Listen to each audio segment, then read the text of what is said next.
Hi everyone, it's Ren here. Welcome to my room, guys. I hope you're well today. Today we are going to be tackling a heady topic, which is the relationship between the life of an INFJ and the metaphysical worldview, the view of the world that they hold, if the hypothesis that I have developed in book 5 of this book is correct. Since I'm talking about this book, let me remind you that it is called the Ecstatic Soul, and it's the most in-depth investigation of the INFJ you can find online. If you want to deepen your understanding of this type, you have a sound mastery of the functions of the INFJ, but you want to get a sense of what the INFJ consciousness is like, feels like, this is the book to get. Less than $10. All the links available down below in the description box. Less than $10, like I said. Ebook, paperback format. Any questions you can ask me. Right. So what is the hypothesis that I laid down in chapter 5 of this book? It's a hypothesis. I want to emphasize this fact.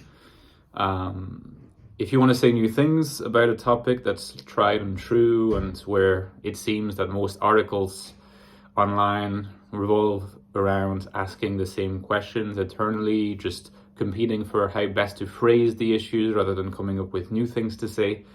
When you're trying to actually contribute something new, well, you have to hypothesize, you have to speculate. And in some way, the reader, the community, is who decides what worth to give to the hypothesis. Now, my hypothesis is the following. You will remember, if you've been listening to my, let's call them little lectures on the existential consciousness of the INFJ, that the INFJ can be fundamentally either of two, either in one mode or in another mode of existence. The mode that is the default mode is what I call the alienated mode of existence. The non-default mode is what you might call the enlightened mode of existence. And I have made videos on the genius of INFJ alienation and also the genius of INFJ enlightenment, two different modes of genius, implying that although existentially speaking, you could say that value-wise, the enlightened mode is more fulfilling. In terms of everything else, alienated INFJs can contribute just as much and perhaps more than enlightened INFJs. Different things. What the Plato and revolutionary anti-dominant thinkers brought to the world is different from what philosophers of internal quietude and renouncements like the Buddha brought to the world. So it's different ways of valuing different legacies. But essentially, my hypothesis says that an alienated INFJ will tend to embrace a worldview that is dualistic in nature, whereas an enlightened INFJ will tend to embrace a worldview which is monist in nature. So let me just take a moment to reiterate this hypothesis before I move on to define the terms a little better. An alienated INFJ will tend to have a worldview which is dualistic in nature, dualism, a dualist worldview, whereas an enlightened INFJ will tend to embrace a worldview which is monistic, monism. Now, what is the difference between dualism and monism as applied to a worldview? A worldview, view of the universe, view of the nature of the universe, is defined by what you might call the ontology or the metaphysics of that worldview. And at the most basic level, it must answer the question, or take a stance on the question, what kinds of things are there in the world, and ultimately what do they belong to? How many categories do they belong to? So for example, if you're a religious person who thinks that there is a world here and now, the terrestrial world in time and space, but also a world beyond time and space, where there are perhaps angels, or if you don't believe in angels, perhaps there are gods. If you are Gnostic, you believe in other entities again that are not in time or space, then you're a dualist. You're a dualist simply in the sense that you think that there are at least two worlds, two substances, maybe a substance that you could call terrestrial and a substance that you would call spiritual. And what belongs in the terrestrial domain does not belong in the spiritual domain, and vice versa. Now, you do not need to have a religious background or worldview to qualify as dualist. A lot of dualism is non-religious in nature. Think of Descartes, for example. Think of being a Cartesian, where there is an essential distinction made between body and mind, matter and spirit.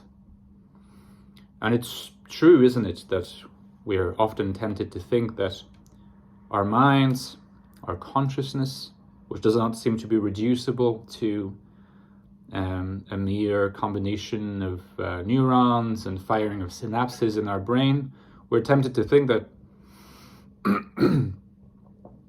there's a further fact about them that could not be reduced to mere physicalism, and therefore that it must belong to something else. That's dualist again. Our thoughts.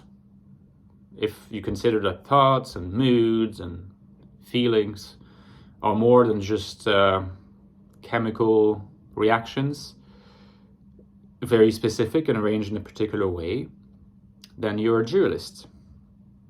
So there are many ways of being a dualist. And a monist, by contrast, is someone who believes that ultimately there is only one thing. From this perspective, if you're a pure materialist or a pure physicalist, to use a slightly more modern term, then you're a monist. You think ultimately everything is physical. Reality is physical. The world boils down to physics and can be explained via mathematics. And that's all there is to it. It might be felt differently, but what we feel is not synonymous with what the truth is. And so in some sense, we are deceived by our senses and deceived by our experiences into believing that there is something more to the brutally physical.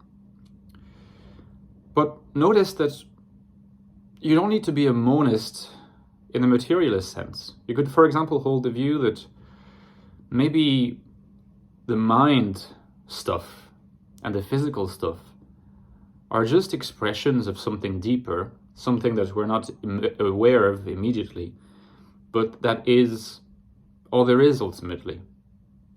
And that the mind and the body, matter and spirits, are expressions of this. Then you would be a monist like Spinoza was a monist, where he thought that the ultimate substance was God or nature. Now, some people have tried to argue that that just meant that Spinoza was either a materialist or a pantheist. Either way, there is this one underlying substance. You might think, like maybe the Taoism, that ultimately what there is just voidness. It's a mysterious term, but what's quite clear is that if there is one thing, it's just one thing and nothing else. And Buddhism used to be conceived as dualistic, but has been more and more understood as a more monistic worldview in more recent centuries. And so you have these two opposite takes on the nature of reality. So why do I propose that dualism is an expression of alienation and monism is an expression of enlightenment? Think back on the functions. Think back on what alienation is. Alienation from the gathering of information in the external world due to unconscious essay on the part of an NI user. In other words, and I made a video on out-of-body experiences as well, again, the foreignness of the body, the foreignness of matter, the feeling of just being outside this contributes to a sense of unease when it comes to matters of the physical in NI dominance, in this case INFJs. Whereas the insights of NI are immediate, if cryptic, and the INFJ tends to feel that they can trust those insights without being able to identify where they came from in the first place, which is actually the physical. An alienated INFJ who persists in his alienation and who is not interested in moving towards something more like enlightenment, internal quietude, is likely to still experience some cognitive dissonance if they have to live with the reality of that other realm that doesn't seem to open up to them very easily. And I think that we know from psychology that cognitive dissonance is not a sustainable state of affairs for the mind, and that usually the mind creates balances, fixes, mechanisms to essentially resolve a problem, at least superficially, so that the person resolves the dissonance and is able to go on living, coping with the world as well as possible. And my suggestion is that dualism presents a very good opportunity to do this at a deep level, because it essentially legitimates the fact that if the INFJ is experiencing this difficulty, it's not their fault. There's a rational explanation for it, is that actually the world is sundered into two domains, and that the INFJ is more at home with the one domain of the mind and not so much at home in the one domain of the body. So this dualism is then born out of a need for the NI dominance to deal with cognitive dissonance by rationalizing it. What's even more interesting, and maybe strengthens my hypothesis, is that usually in this kind of dualism, the two realms are not equal. The philosophers, the thinkers, the people who care about these things tend to value the mind more. Whatever is not the body is valued more. So in the Cartesian people, the mind is what's valued more. It's supposed to be pure. It's supposed to be something that you start with.